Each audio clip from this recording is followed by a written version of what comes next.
Hello, everybody, and welcome to another episode to B2B Outbound Marketing and Sales Automations. As you know, guys, we are really looking for the best automation tools out there that could save you not hours, but even days in your marketing and sales process. And guess what? We found some really interesting tools, and we have Ali Tajskandar, if I'm pronouncing it right, with us for today on the show. So, Ali, welcome. Thank you very much. Good to be here. Honestly, I was really excited to get you on a call with us because I saw that you're actually the founder and CEO at Wishpond. And when I was looking at the tools and all the amazing stuff that it can do, I was like, we have to share this story. Other people should be aware about Wishpond exists and how it can actually help them. But Ali, maybe before we dig into the automations and everything, maybe you can give us some background about who you are and how did you actually ended up in the marketing and sales automation world? Well, thanks for having me here. So, a little bit of background about myself. When I grew up, I started getting into coding and programming since very early days. When I was 11, I started coding. And, I would be dating myself, but back then it wasn't the computers that we have right now. It wasn't even Windows or anything. It was DOS and, those kind of things. But, I was always interested in not just building software, but selling it. As soon as I would, write something, I wanted to see, like, how can I make money from that? And, I did a lot of things alongside school, in high school later, and then university. And, I always had these side projects, different websites that I wanted to promote. I would have some AdSense to make a little bit of money on the advertising side as well. So because of those, I got exposed to the online world and, web, in 1998, for example, 1997 wasn't what it is right now. And, I was fortunate enough to be one of the early adopters of that and kind of get into, well, how can you make this work for you? And with that mindset, after, I finished university and then worked at a number of companies and got my MBA. Finally, I'm like, well, I want to start my own business now. And, back then, let's say 2009 or so was when Yelp and Craigslist and all of these local online businesses were all the hype.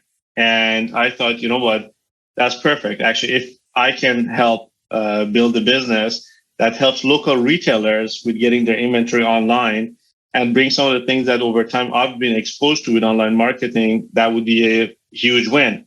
So back then it was all about local retailers. Right now it's not. Right now it's about all businesses and has nothing to do with local.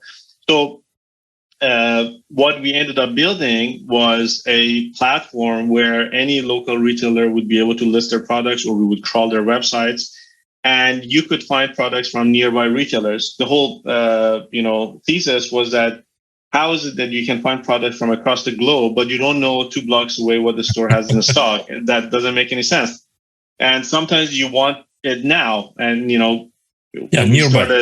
Amazon, wasn't having Amazon Prime deliveries. So still was a bigger pain point. So then we started, developing that. You could, let's say I'm looking for a pair of sunglasses. You would find it in a store near you.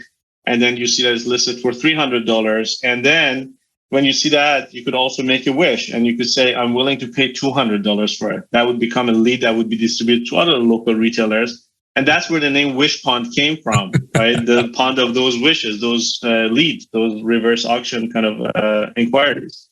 But over time, we saw that we were failing miserably at that version of the business. It was very difficult. The data quality was a problem. We were integrating into a lot of point of sale software that, product information in them is cryptic. It's meant for the cashier. It's not meant for something that you would put online. Imagery wasn't there. And also, even when we successfully sent someone to the store, they would just make the purchase and we were completely outside of that. There was no attribution. We couldn't make money from it. But through that, then we realized, now we're learning more hands-on what it actually takes to help these local businesses. And we started thinking, well, we have their product inventory. What we can do is we can put it on Facebook as Facebook Commerce, as they call it right now. or you have a tab that all of your product inventory is listed on Facebook and people can find it. And that started getting us a lot of attention. So then basically what we found out was that through working with these local businesses, we found out that what we can actually help them with is get their product inventory and put it on Facebook as a new tab, Facebook commerce kind of thing, so that people who are browsing around on Facebook can find the product inventory and be exposed to it. We did that, and that got attention. People liked that. Then after that, well, the natural next step was I have the Facebook page with my inventory, but not a lot of people are checking it out. Then we started building a suite of contests and promotion apps to build awareness and bring traffic to that. And that's how, in a more of an evolutionary way, we started getting into that. And contests and promotions are cool, but we need something more long term. We started building landing pages, and then got into, you've got the leads. How do you nurture them? Got into email automation, and it started growing with that. And as we grew with our maturity with marketing and our own business, the product suite grew as well. And very quickly after that transition, we got out of local and retail. Local and retail can still use us, but doesn't have to be. It can be any business whatsoever. And Ali, I find it interesting because that's the evolution based on customer feedback. You start with something, and then based on the feedback, you switch, and then you switch, and then not switch, but actually add on. And I think that, I'm reflecting, even in B2B, we started as a management consulting company where we did market research for entrepreneurs. And then they were like, well, is this business viable? Yes. Well, let's do a business plan then. So then you continue with the business plan, and then they start their business, and you're like, well, we can help you with lead generation, with product sourcing. And it's not something that I've intended 7 years ago, but as you follow the market, you actually open up new logical services, especially in marketing and sales, like emails, lead generation, landing pages. They're all part of an integral solution that any business needs. I don't know a company that can say, you know what, we just need a WordPress web page and that's it, and hopefully people buys. But you actually need, a mix of marketing and sales even, because landing page, traffic generation, even outreach, proactively reaching out to prospects. And that's now I understand why it started as a Wishpond. I was like, okay, I wish for something, but in this case, but that was like 2008, 2009. That's like 2009. Oof, that was early Facebook even at that time. That's right. So we've had the advantage of being able to also see a lot of trends and buzz come and go. For example, I'm talking about Facebook commerce. At some point, that was a big deal. Products on Facebook was a big deal. I'm sure you remember businesses on Facebook for some time. A lot of the organic posts were coming from businesses as opposed to your friends. And it was becoming it was good for our type of business, but it was really bad for the consumers. All of these tabs on Facebook was a big deal. A lot of those things over time actually kind of disappeared, right?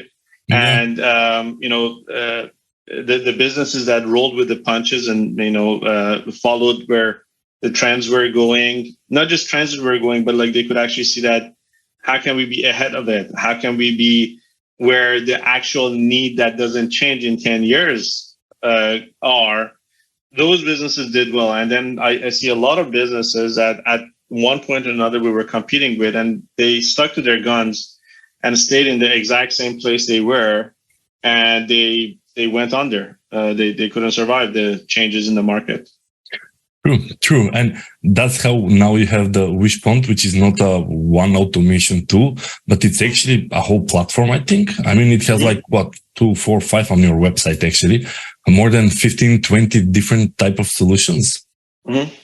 How do you manage all these kind of automation tools, and how do you even figure out how to synchronize among them? Because it's not like you have a mobile app or something that can be plug and play, but you have a complete platform with so many different solutions for different user cases. Well, they're all of them are our tools that we've either built or acquired since we went public about 2 years ago, and because of that, It's not like, off the shelf product that now we have to worry about how to integrate them. These are, we have access to source code. We can do a lot of things, ground up.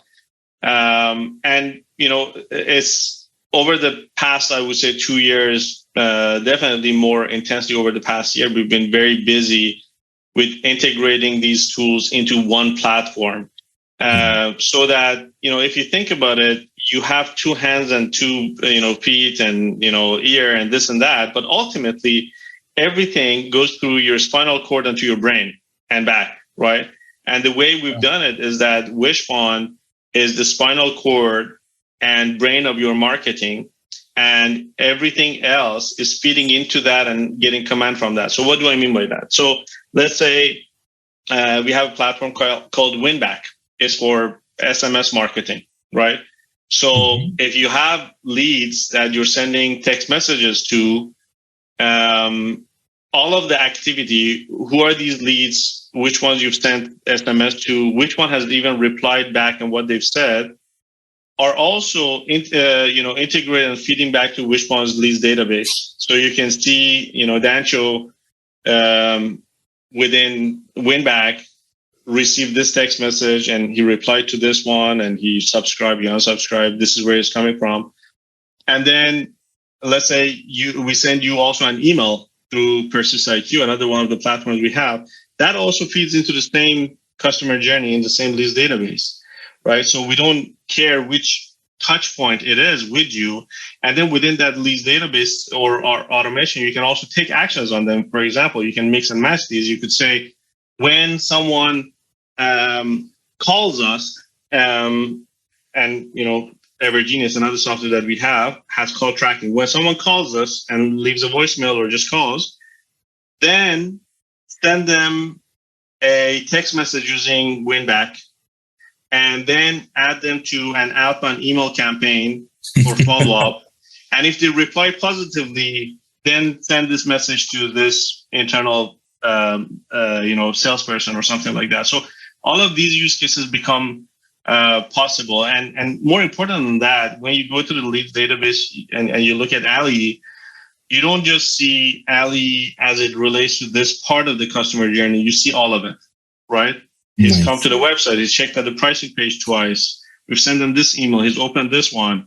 So that is quite important and comprehensive, and something that I would say up to now, some of the larger businesses have had the advantage of being able to have access to with larger all-in-one marketing platforms or dashboards that they've built integrating everything together. But small businesses, which is 99% of the market, really have had a tough time with that, and that's something that we bring to the market. Yeah, and I find it very useful because you're centralizing the database. It's not just the lead, but actually all marketing and sales activities done within that lead. You can actually understand with multiple points from multiple channels, everything centralized from one place. And then, of course, through different channels, you can communicate on different activities. But the whole CRM part is centralized into the one platform. And then, of course, through different channels, through different automations, you can play with that.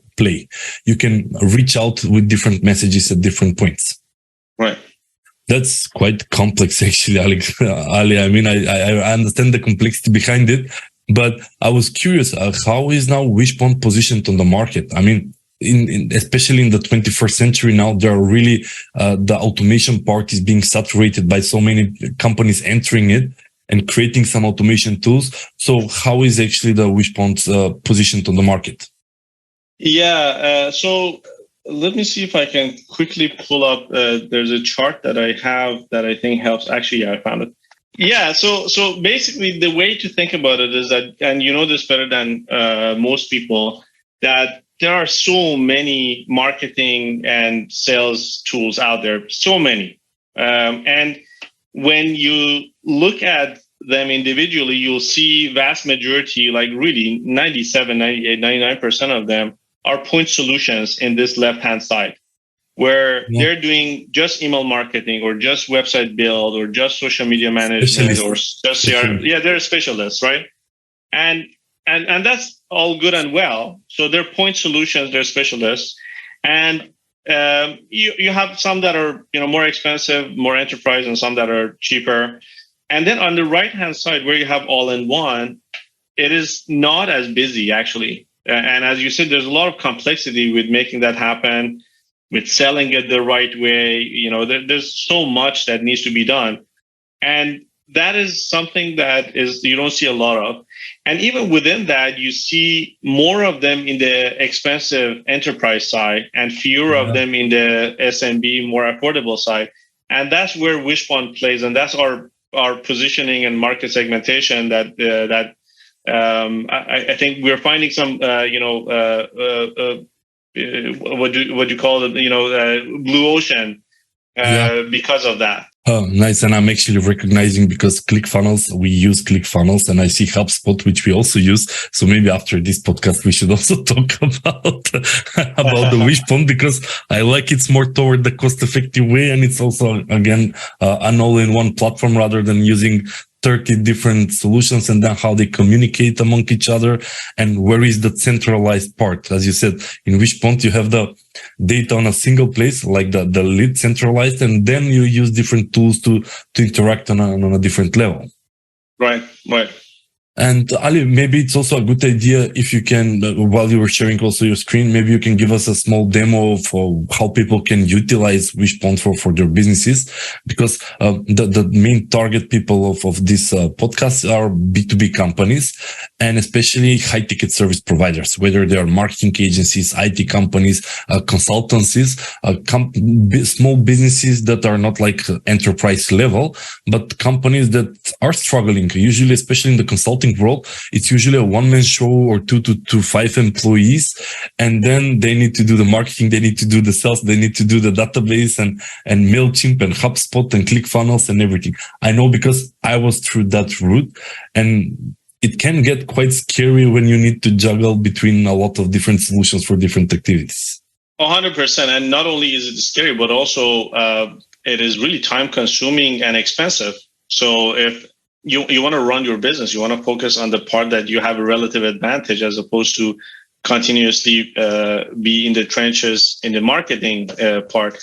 So I think this slide actually covers some of what you were just talking about, which is this shift has been happening to the online world for some time. But when you think about large enterprise companies, they have armies of marketers and developers, and they have their own CMO and access to agencies, and they can get the best in class software and integrate them and pay a lot of money for advertising and all that. They can afford the resources. They can afford it, right? And they can afford to have specialists, and they can afford also some of the best people, as opposed to if you're a smaller business, you're not going to be able to hire a social media, writer. You have to get your receptionist to also do that sometimes part-time. You can't afford, right? Like that's the reality of it. Just, you won't be able to get return on investment if you have I just hired the best social media writer, and you're a team of 5 people. How's that going to even, it's a bad decision. Even if you do that, it's a bad decision. It's a bad decision. It just doesn't work like that, right? So, that's the world that we realize, that small businesses are not like large businesses from that point of view. They're busy running their own business. They don't have the know-how necessarily, or ability to hire the best in class full-time resources for that. Sometimes they can hire agencies. Some of them, even that might be difficult for them. And what we see over and over when we talk to these small businesses is that when we ask, well, what have you done with your online customer acquisition? Oftentimes they say, oh, I hired an SEO agency for some time, and that didn't work so well, or I didn't get anything from it, nothing meaningful. And so I stopped that. And then I hired this ad agency, and that didn't work. And then I started, I signed up for this referral program or software, tried that for a while, that didn't work. So you see a lot of different individual tactics that they've tried, and they wonder why they're not getting results from that. And then really what we see, and I think what you alluded to earlier, is that that's not how it works. There's no silver bullet in marketing, like most things in life. There's no silver bullet. It's just 1,000 lead bullets. Yeah, people are usually, is there a shortcut? A shortcut that I could just plug into my business and start growing? And I was because they're busy, right? True, but understand, but usually there isn't a shortcut in growing a business. Yes, you can use some automation to help you out to do it easier, but at the end of the day, yeah, you need everything in order to grow a business. You need a lot of things that you need a framework more than anything else. You need a flywheel. So that's what we developed over time, and that's what any business needs. That if you think about it, if you want to grow your business, you need to attract leads and prospects, right? So we have different tools for that. Drag and drop website builder. I'll show you building pop-ups and all that. Different campaigns and contests and promotions and so forth.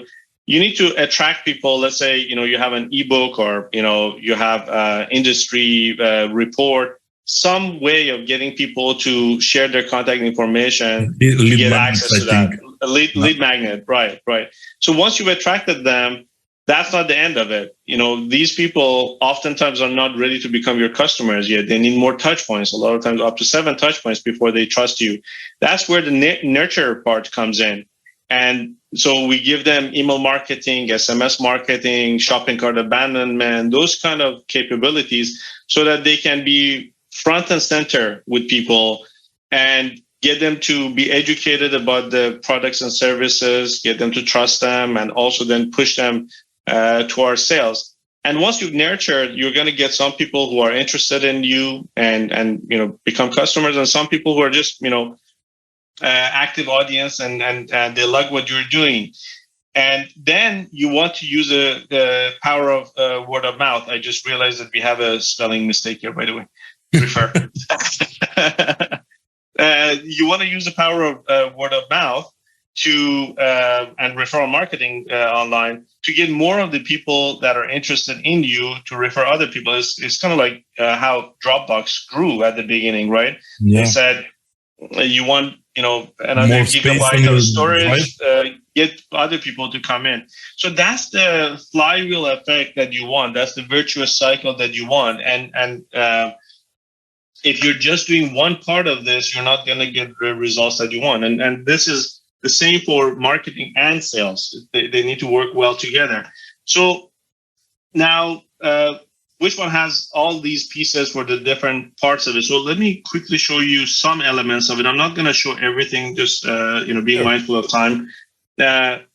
So first of all, also, when someone starts with us, we realize that it's so many different pieces, and they could get overwhelmed and like, well, here's super powerful technology, go and figure it out. Or we have templates, but I don't even know what is the right copy that would convert. I don't know what is the right email that would work well. I don't know, where to put the lead magnet and, all of those things.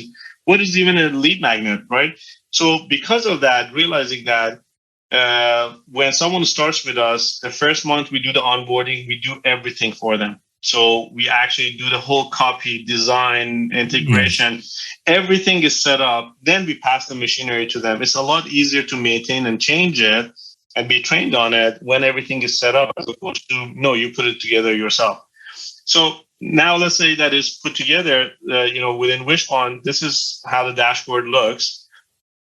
And you have a lot of different capabilities. So you have campaigns, leads, and so forth. And, you can have your website here, or if you have your website somewhere else, that's also fine. You can have different lead magnets and lead capture capabilities, email marketing and automations, different contests and so forth. I'll quickly show the website builder just to demonstrate, I guess, the ease of use and the capabilities there.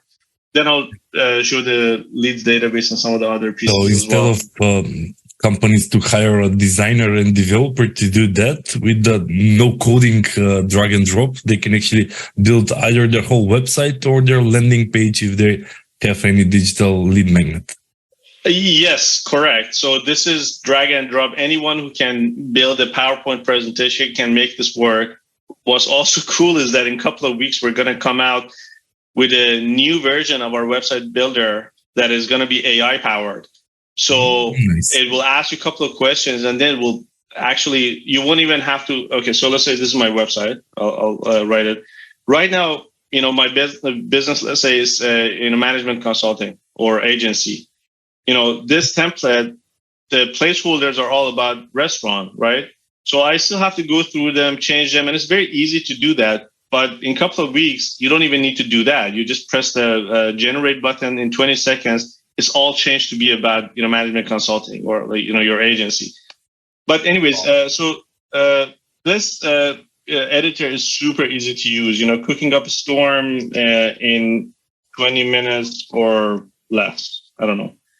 And then I want to put this here, and then I want to have a promotional video in the middle, make it a little bit larger. It's super easy to use, right? And then I want to see how it looks on tablet and mobile, and I see, this change that I made broke it a little bit, and I just press optimize layout, and bam, it just fixes it up for me. Very, very easy to use, and is quite capable of a lot of things. If I want appointment functionality, someone to book a consultation with me, or I want them to buy something right off of my website, whether it's a course or membership or something or subscription, I can do that. I can also do A/B test to say, well, you know what, I want half of the traffic to see the homepage with a video and half of them to see it without. The A/B testing. So actually now you're going to have two variations, and automatically it will serve it to the two variations. And I can just publish it, and off I go. And if I want, I can have a whole bunch of things like SEO settings, conversion tracking, all of those things. And because this website builder, as well as everything we have, is marketing first, everything is automatically tracked. So imagine someone comes to your website, starts watching this video. You can actually see Ali came to my website, and you can see the event, watch video, and you can see he stopped 11 seconds into it. All of that is going to be available to you in the leads database. Any questions on this part before I go to the leads database? No, I'm actually a user of ClickFunnels so I know the lead magnet concept, but I find it really how easy you can move the video up and down, because last week we were struggling in WordPress to centralize a YouTube video and it was a headache for us. And now you just 100%. Move it to the left a bit and move it to the right. And we spent like hours to figure out in WordPress how to a simple YouTube video just to put it center aligned. 100%. I mean, because those tools are built for developers, first of all, right? And the first version of our editor was like that too, like very rigid columns and rows. And you have to just kind of like use alignment and margins, and you have to work around it and kind of think like a developer to make that work. And then in the next version, we're like, that's not what people want. People want something that is really easy. If I don't want this, I want to get rid of it, I just get rid of it. If I want to, I don't know, add an icon here and change the icon to this and make it larger, just let me do whatever I want. And if your worry is mobile responsiveness, go to mobile and clean that up, or just use our optimize tool. You're working like you're working in Paint, Microsoft Windows Paint, just copy, paste, increase, reduce. But then I know that on the background, all the code that you need to generate in order. It's been tough, yeah. But that's it's complex, yeah. I think this is actually, if you see the URL, it says V4. This is the fourth version of the editor, and I think it's probably like 10 different variations to get us here. It's taking some time. Now, what's also cool about it is that now that you've built, let's say, your website, a lot of times you go to a website, let's say I'm on wishpond.com, and I don't know, I go to this page to book an appointment, and I'm like, okay, interesting, but maybe I'll come back. Notice my mouse leaving the page. As I'm about to leave, it says, hey, wait, before you go, do you want to talk to us? So that kind of exit pop-up functionality, it really makes a big difference as well, because typically only 1 or 2% of your traffic actually becomes customers of yours. And if you can make that instead of 1 or 2%, you make it 2 or 3 or 4, it's a huge impact to your business. So we have a lot of capabilities for that too. Now, once you've generated the leads, we're just talking about the attract part, then within the leads database, you can also look and see, okay, what do I know about these people? What have they done? What pages of mine have they visited? What lists are they on? Where are they coming from? Where's the location? I mean, this is my test account, so it's not as interesting, but you would actually see purchases. You would see emails that they've received. You see the ones that they've opened, any appointments they've booked with you. All of that is going to be available here as well. But Ali, a quick question.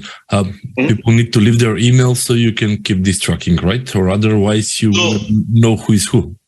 Yeah, it's a very good question. So let me click here. No, here, the visitors. I'm looking at leads. Yeah. So when you first come in and we don't know who you are, we will still track you anonymously, similar to this one. View this page, view this campaign, all of that.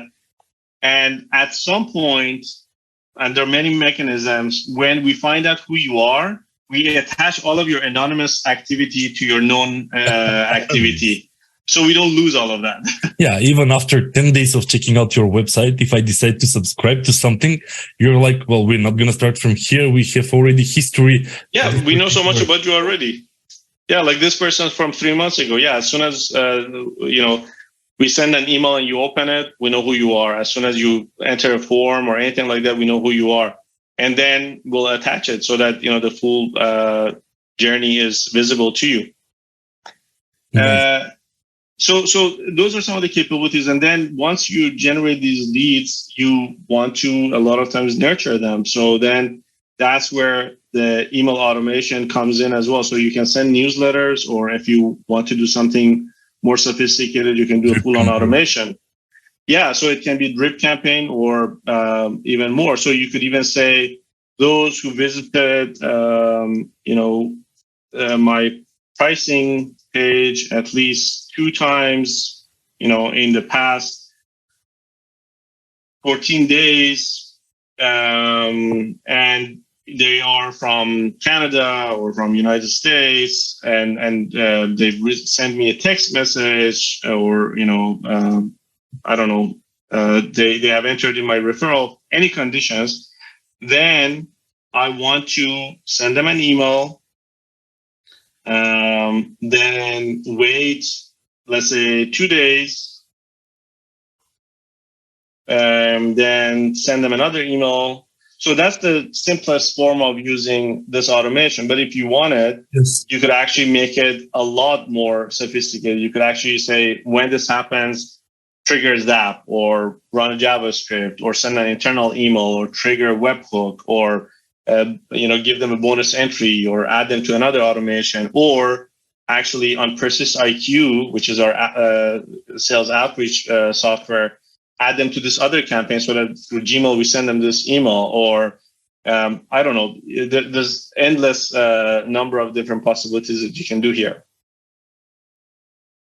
Any questions on those? No, I wanted to ask you about the outreach, but then that would be the last question with the Persist IQ, because I saw that your whole strategy is around inbound leads, people that are coming to you, whether to your website. We do both, actually. No, we do both, actually. The last sentence when you said with the Persist IQ, we also do the outreach, and I said, okay, so it's not just for the inbound incoming traffic from whether it's from paid ads, whether it's from SEO, but you can also proactively reach out to potential clients. Yes, that's correct. So actually, when I click here, you'll see all the capabilities of the platform. So what I've shown you up to now has only been this box, right? Attract and nurture. So then you have outreach, Persist IQ, that I'll show you. You have managed CRM capability, appointment booking, call tracking.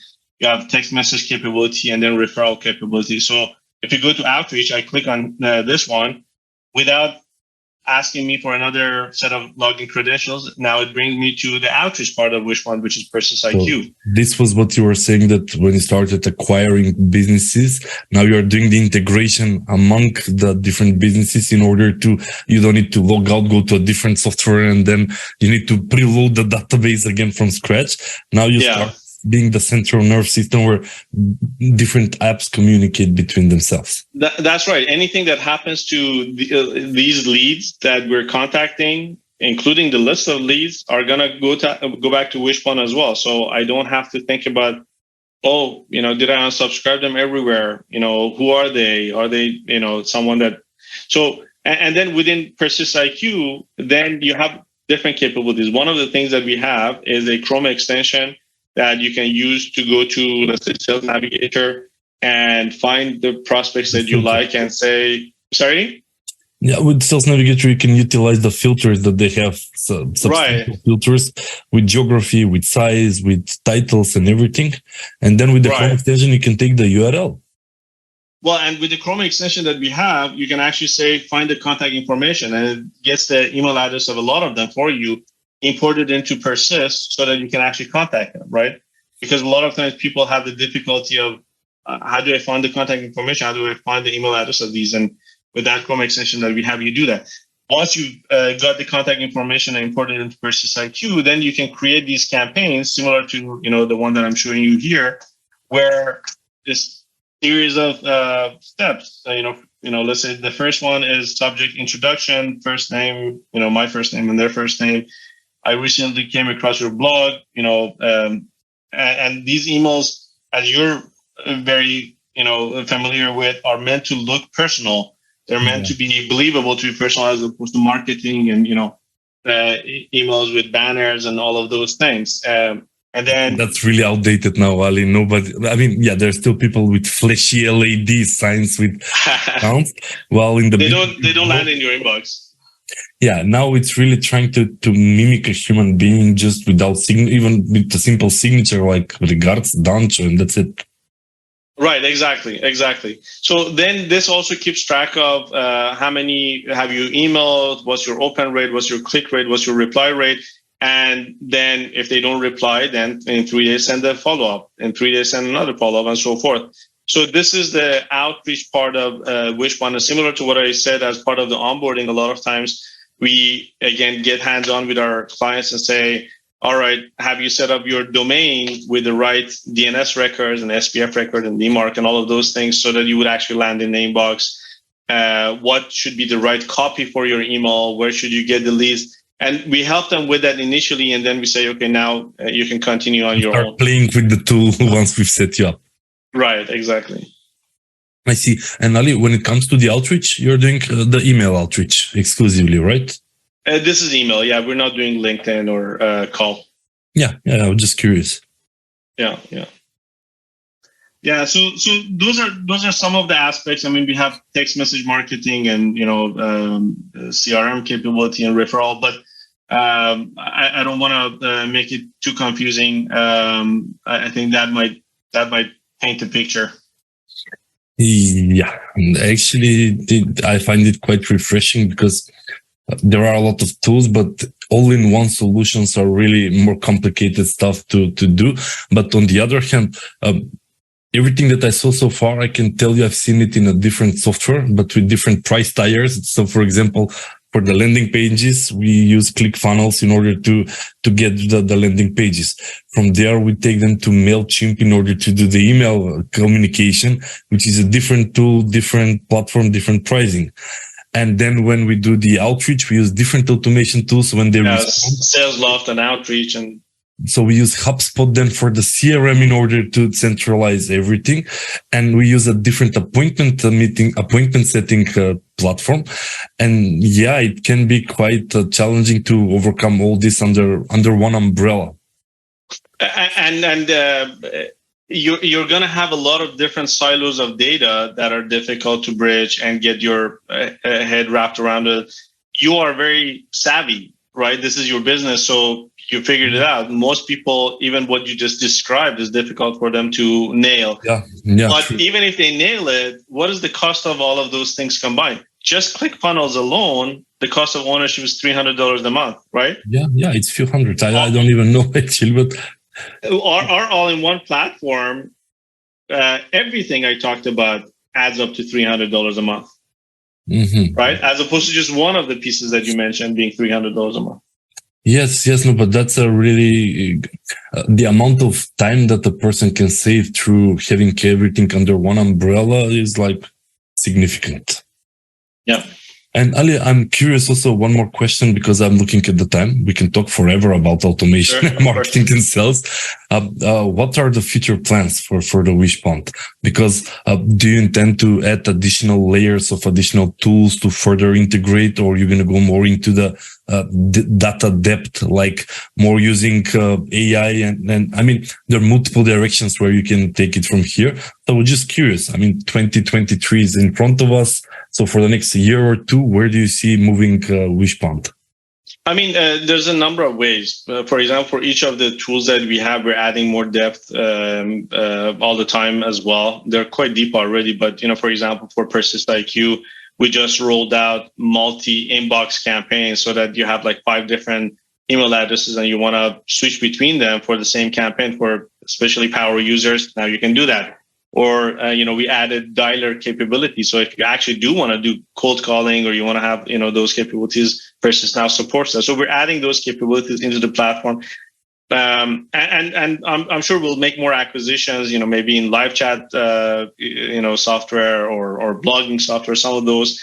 But the biggest priority for us and focus for us this year is use of AI in our tools. So I mentioned the use of AI in the website builder. The demos are going to come out soon, but you can imagine not only will it in 20 seconds build the website with the whole images and text that is your business. Yeah. But also if something is not there, you can click on it and say refine and give it feedback, right? And it will just like that, it changes, or say translate it to French, like done. My educated guess will be that what you're doing there is that you have the chat GPT behind and you're like, oh yeah, predefined text for a management consultant named Dancho. ChatGPT will create the copy and the visuals will go to a different AI. You're just feeding it into the website. We're using OpenAI, and for images is not OpenAI. DALL-E 2 is not there yet for images. But also we're predefining what the right prompts are and doing a lot of the heavy lifting to make sure it's right. I think it's not, it's not how good your AI technology is, but how are you making the life of the users easier through the use of AI? And the prompts, actually, you need to figure out what kind of prompts you need to predefine so the AI can understand you and give you what you actually need rather than weird answers. Yeah, so that's one of the capabilities. The other capability that we're going to come out with is going to be, for example, you're sending these sales emails, and then the back and forth that has to be done with an SDR. Well, we're going to automate a whole bunch of that as well. So email comes back, and then our AI tool will, having learned from your previous conversations, will actually draft the response. And if you like it, you just press send. If you don't like it, you'll edit it. So those kind of capabilities are all meant to be, if you're a small team and, you in the past, you've had to hire people and a designer or a copywriter or an SDR or this and that, you can now say AI will be the extra help that I would hire for substantially fraction of the cost. Yeah, no, true. But so you're catching on the latest wave because I was doing another podcast before this where we were saying it was the AI, then it came the blockchain and the crypto. From there, it came the metaverse. And now with the ChatGPT is back on the AI, the whole attention. And I think that it's really good. I mean, saving people a lot of time by, as you said, even if it's dummy text, instead of being dummy, why don't it be a fully personalized text about your website? You can then tweak it if you don't like, but maybe you will like it. So that's it. You have a website. And see, I think that's the point. Imagine, let's say, not us, but someone else comes out with an AI-powered website builder using ChatGPT, but they don't have a drag and drop website builder. So they're going to build a website that is HTML, and then it's like, well, if I want to make tweaks, I still am back to square one. I don't know what to do with it. The difference in our case is that, you saw how easy it is. So even once it's popular, you're like, well, that's not exactly what I wanted. It's hard for AI to know everything about my business. I'll just click here and make the edits. It's super easy to do that. I think also the other thing that, you mentioned, which is important, is that there are trends and buzzwords that come and go. I think, yeah, they come in waves, and I'm quite suspicious of them for most part, right? You know, I've been suspicious of a lot of these trends, and I'm like, we'll see if they stick.